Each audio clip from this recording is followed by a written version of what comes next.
Dans ce hors-série, cette semaine, on vous propose un test, pas n'importe quel test, on revient avec une tablette, mais pas n'importe quelle tablette.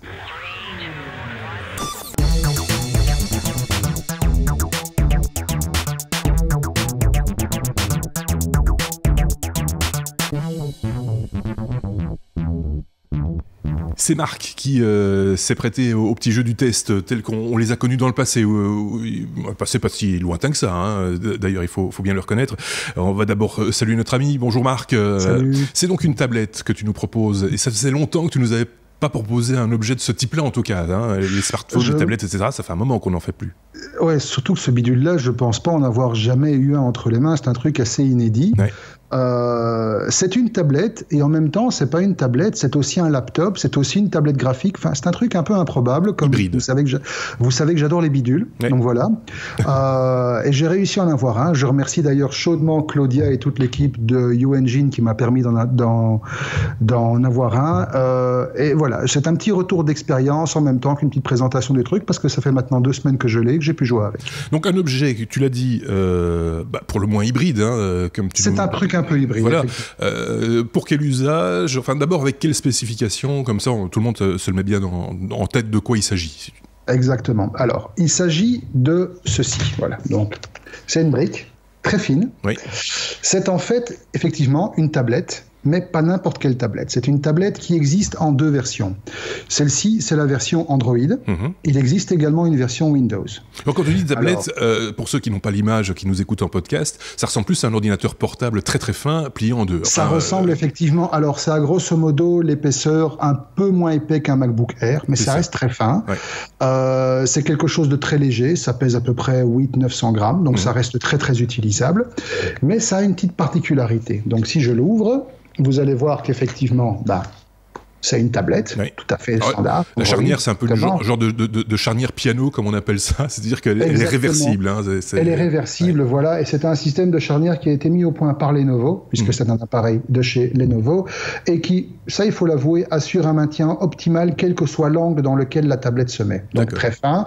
Sinon, qu'est-ce qu'on peut dire de ça? Ça embarque les trucs classiques d'une tablette, à savoir un port de chargement quand même, des boutons de volume, un bouton d'allumage, un port USB, micro USB pour le chargement, un port micro HDMI, ça c'est pas mal quand même. Ouais. Ça permet de la mettre directement sur un téléviseur externe et une petite slot pour mettre une carte micro SD. Je crois qu'elle peut encaisser jusqu'à 200 Go les cartes Samsung. J'ai pas testé, ça je l'avoue honnêtement. D'accord. Alors sinon, qu'est-ce qu'elle a comme autre avantage? Vous voyez que l'autre côté, il est lisse, mais pas tout à fait. En fait, Lenovo a produit un appareil qui est assez hybride dans l'utilisation qu'on en fait, parce que, alors je ne sais pas si vous allez pouvoir le voir facilement. Donc dans la partie, entre guillemets... dans la partie noire, en fait. Ouais, là où on trouverait normalement sur un ordinateur portable. Là, on ne trouve rien. Oui. Vous avez 2 choses, en fait. Oui. Vous avez premièrement une tablette tactile. Une tablette tactile que Lenovo a développée en association avec Wacom. Donc, ils ont quand même pris un partenaire sérieux. Ouais. Et la tablette qui est ici, en fait, est une tablette sensible à la pression, sensible à l'inclinaison, etc. Donc c'est un truc relativement complet, qui fonctionne très bien, qui est très réactif. Au doigt ou avec un stylet? Avec un stylet, mais qui a l'avantage d'être un vrai bic en fait. Et c'est là que c'est intéressant, parce que le pli que Lenovo a pris, c'est de vous proposer directement fourni avec l'appareil, ceci. Et ceci, c'est un bloc-notes. Tout simplement. C'est un bloc-notes qui va venir se fixer par contact magnétique, tout bêtement. Et ce que vous allez écrire... si j'arrive, parce que le truc est d'une dureté, voilà. Ce que vous allez écrire directement sur le papier va se retrouver digitalisé sur l'écran. Directement, ça, c'est inédit. Ouais. Vous allez pouvoir dessiner, il y a des applications qui sont embarquées, qui fonctionnent très bien.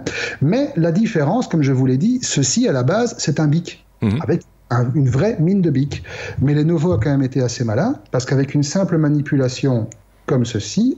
Donc vous pouvez retirer la mine, et mettre une mine qui est prévue pour être utilisée directement sur l'écran. Pour que ceux qui nous écoutent, une fois de plus, comprennent bien, le capuchon est réversible. Avec ce capuchon, on arrive, c'est un petit accessoire en quelque sorte qui permet de retirer la mine, comme sur un porte-mine en fait. Une mine qui était une mine de bic en fait, c'est une pointe de bic, comme une pointe de bic Parker ou n'importe quoi. Tout simplement. Oui. Et vous la retirez et vous mettez à la place une mine dont le bout fait contact avec le reste du corps, puisqu'à l'intérieur, en fait, il y a un petit jeu d'aimants qui conduisent la conductibilité du corps humain. Oui.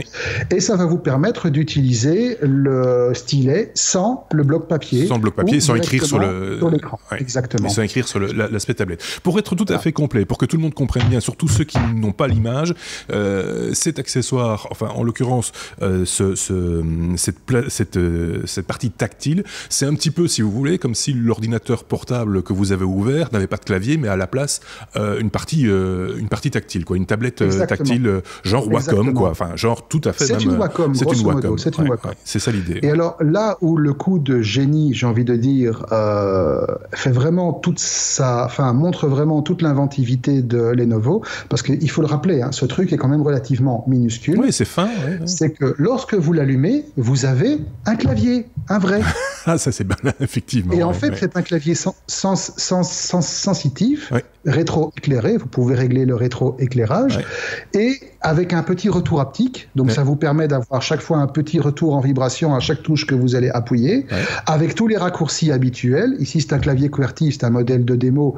Mais les modèles qui sont en vente dans les partenaires habituels, eux, possèdent déjà effectivement un clavier AZERTY. Et surtout, vous avez un petit trackpad. En plus, comme un petit pointeur souris. Et donc là, vous transformez votre machine en vrai portable. C'est assez génial. Enfin, je trouve que c'est la combinaison. Alors, pris séparément, effectivement, ce sont des choses qu'on connaît. Il y a rien de vraiment neuf, si ce n'est peut-être cette tablette tactile qui se transforme simplement par rétroéclairage en clavier. Mais pour le reste, technologiquement, on peut pas dire que ce soit une révolution. Par contre, c'est l'adéquation de tous ces éléments, comme on le disait au début, hybrides, qui fait qu'on a une espèce de machine tout-terrain, en quelque sorte, qui va intéresser à peu près tout le monde, et en particulier peut-être même les artistes. C'est une machine tout-terrain, effectivement. Donc, comme je l'ai dit, la partie digitaliseur avec le Wacom et la combinaison de l'association Wacom et Android et Windows, puisque je rappelle, la machine existe en deux versions, fonctionne très bien, et on se prend rapidement à griffonner avec ou sans la mine permettant d'écrire, donc directement sur le papier ou directement sur le digitaliseur, et ça fonctionne très bien, c'est très intuitif. Au niveau sensibilité, c'est aussi agréable qu'une surface. D'accord. Vous vous rappelez, on avait fait le test des surfaces. On avait apprécié la fluidité du geste que permettait le stylo qui était fourni avec. Ici, j'ai retrouvé cette fluidité. Franchement, c'est agréable. C'est fin, c'est facile, c'est pratique et tout. La partie clavier, par contre, elle demande un petit apprentissage. En fait, au début, vous allez avoir l'impression de taper sur le clavier d'une tablette. C'est ça, oui. C'est plat, il n'y a pas vraiment de retour à part le retour haptique. C'est un peu glissant, les touches, il y a un peu parfois de difficulté à mettre ses doigts, mais ça vient assez vite. Alors, ça ne va jamais remplacer un clavier complet, mais c'est vrai que pour une machine nomade qui va quand même embarquer ici une dizaine d'heures d'autonomie, c'est vraiment le pied, parce que la machine est toute légère, elle se glisse dans n'importe quel sac. Le stylet, il faut essayer de ne pas le perdre, mais normalement, quand vous travaillez, vous avez une petite fixation magnétique qui est prévue. D'accord, vous pouvez utiliser, grosso modo, n'importe quelle feuille de papier. Il n'y a pas un papier spécial Lenovo. Oui, c'est ça. Enfin, si, parce qu'ils ont quand même pris un format particulier. C'est pas A4 ? C'est pas de l'A4, c'est du 8/11, c'est un format pseudo-US, mais facilement, il suffit de couper du papier classique. En fait, c'est le format US, quoi. Il y a des découpes, vous faites ça avec une perforatrice, ça marche très bien. Voilà, donc il n'y a pas à s'inquiéter pour ça, et ça va pas... Il n'y a pas à s'inquiéter, effectivement. On va pas tout d'un coup se retrouver avec des consommables, ce serait un peu ridicule. Non, mais je dis, vous prenez n'importe quelle feuille de papier A4, papier d'imprimante, ça fonctionne très bien aussi. Disons simplement, celui-là est pratique parce qu'il est pile adapté à la surface du digitaliseur. C'est ça.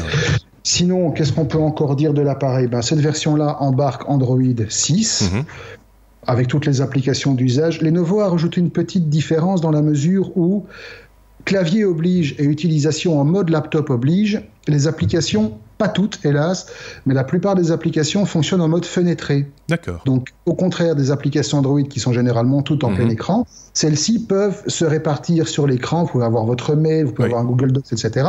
et travailler comme en multitâche. C'est ça. Et alors évidemment, vous pouvez effectivement mettre votre câble micro HDMI et taper sur un moniteur. Ça marche très bien. Ça marche aussi. Ouais. Ça marche très bien. Il est Bluetooth. Vous savez le pairer avec une souris Bluetooth sans aucun problème. Et grosso modo, vous avez votre petite machine avec vous. Pour prendre des notes, je l'ai dit, après une petite acclimatation, ça marche très bien. On ne va jamais atteindre la vitesse de frappe d'un clavier normal, mais pour des notes rapides ou un article ou un truc comme ça, ça suffit. Et pour les schémas et les croquis, ça marche très bien. À noter aussi qu'une application qui est fournie avec permet d'écrire directement et la reconnaissance de l'écriture est immédiate. Bon, c'est perfectible, mais je suppose. Je n'ai pas travaillé suffisamment avec que pour déterminer si le système s'habitue à votre écriture après un certain temps. Comme j'ai une écriture de merde, à mon avis, il n'y aurait aucune chance. Ceci dit, c'est génial. Oui, vas-y. Dernier petit truc. Alors, évidemment, comme tous les laptops, ça embarque une webcam là. D'accord. Mais ça embarque aussi une webcam ici. Donc, il y a une webcam au-dessus de l'écran et une webcam au-dessus du clavier.